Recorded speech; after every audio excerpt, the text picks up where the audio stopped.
And David, right off the bat, how are you feeling? You didn't practice again today, is that right?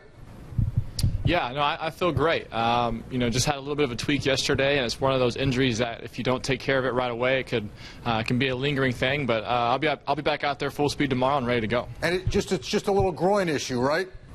Yes, just a little bit of a muscle strain. Well, let's talk about the confidence that's coming out of Cortland.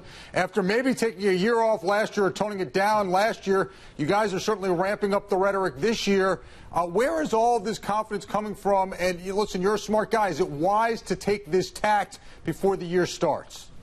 I think it just comes from the momentum that we built from last year. Winning 3 of the last 4 games last year, really finishing the way we did, specifically defensively and offensively.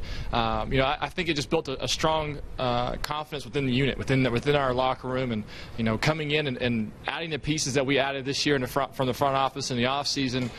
Just really, it gives guys an extra boost of confidence. It gives us a confidence that the front office believes that we can win now. What do you say to people who say the Jets always put themselves in the crosshairs, always put the target on their backs by talking so loudly? Do you buy into that, or basically are you in the crosshairs anyway because you're playing football in the NFL?